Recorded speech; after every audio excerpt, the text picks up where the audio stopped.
What happened while we were away, brought to you by We Hardly Knew Ye.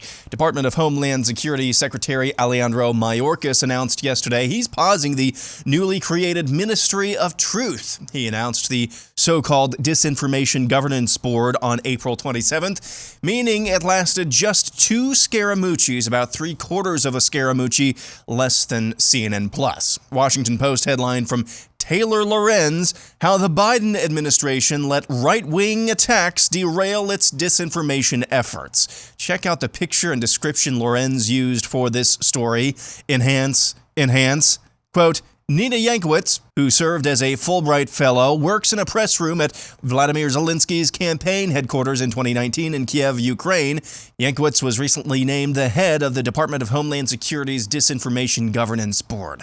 But that's not all. As Ron DeSantis spokeswoman Christina Pushaw pointed out on Twitter yesterday, Yankowicz actually worked for a Ukrainian organization funded by the U.S. government that did PR for the Azov Battalion, literal Nazis. So I'm sure that had nothing to do with the dissolution of the board. Speaking of Ukraine, former President George W. Bush was trying to condemn Russian President Vladimir Putin yesterday during a speech at his George W. Bush Institute when this happened. The result is an absence of checks and balances in Russia and the decision of one man to launch a wholly unjustified and brutal invasion of of Ukraine. Iraq, too. Anyway, 75. That is the Freudian slip of all Freudian slips. Let's listen to that again. And the decision of one man to launch a wholly unjustified and brutal invasion of Ukraine. Moving on, a Democrat witness testifying before the House Judiciary Committee on baby killing Wednesday declared that men can get pregnant and kill their babies. What do you say a woman is? I believe that everyone can identify for themselves. Okay. Do you believe then that men can become pregnant and have abortions? Yes. Amy Arambide is the executive director of the baby-killing nonprofit Avow Texas. She continued. So abortion should be allowed then, by your definition, for any reason, for any purpose, at any stage, right? I trust people to make decisions about their body, and then when relevant, I think that they need to consult their medical practitioners. Okay. And not If Congress. it is, listen, let me just ask you this question.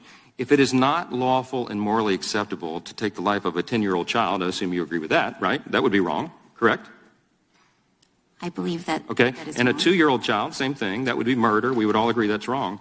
Then what is the principal distinction between the human being that is 2 years old, or 9 months old, or 1 week old, or an hour old, than one that is 8 inches further up the birth canal in the utero? What's the difference? Why is it okay in the latter case and not the former cases?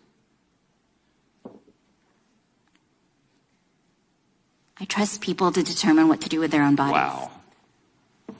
Full stop. Checking in on MSNBC and TV personality Donnie Deutsch. We don't have the economy on our side as Democrats. So you have to scare the bejesus out of people. The way to scare it is say, this replacement theory, this is not just coming from some dark corner of the web.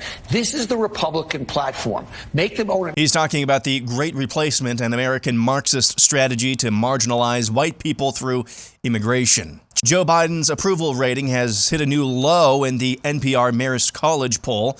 He's sitting at 39% favorable to 56% unfavorable. Amongst Gen Z and millennials, he's minus 40, 26 to 66. He's also underwater by nearly 30 points with independents. Another pro-Democrat poll, Quinnipiac, finds his approval rating at an all-time low, with Hispanics 26 approved to 60% disapproving. And now this. You remember this Idaho mom in 2020 who was arrested by police for taking her kids to a playground during the lockdowns? You guys gotta go. Let's go, get your kids. So you're saying it's closed right here? I am saying the playground is closed. Her name is Sarah Brady, and her story didn't end with that arrest and this mugshot. According to Michelle Malkin, writing at the UNS Review, 2 years later, she's still being prosecuted by Idaho's Republican Attorney General for misdemeanor trespassing. 2 years later, dozens of online status hearings, 2 suspended trial dates, and tens of thousands of dollars in legal fees, Brady now awaits a May 31st hearing on her motion to dismiss the single misdemeanor charge on constitutional grounds. That Republican Attorney General Lawrence Wasden, who's won the job 5 times, was beaten in a primary election this week by former Idaho Congressman Raul Labrador. And that's what happened while we were away.